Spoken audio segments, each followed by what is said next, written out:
The Lord Jesus, on the night he was betrayed, took bread, and when he'd given thanks, he broke it and said, "This is my body, which is for you.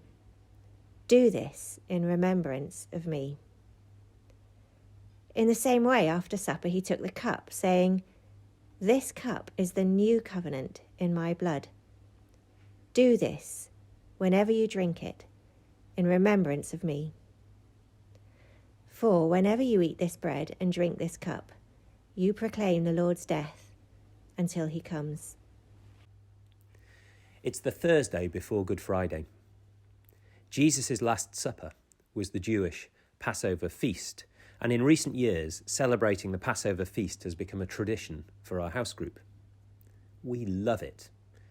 It's social, and it's tasty, and it's deep in symbolism. When we, as Christians, celebrate Passover, we're looking back through 3 layers of history. If we start at the bottom, Israel escaping Egypt, but also escaping the angel of death, which passed over their houses, the lamb's blood on the doorposts, rescuing them.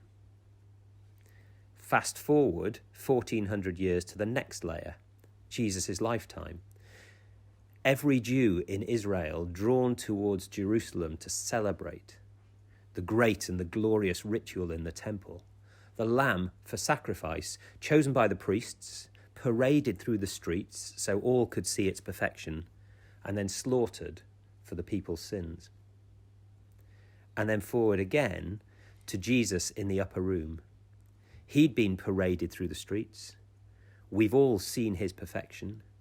He sits with his disciples and he pours wine, blood red, and he says, "Do this in remembrance of me."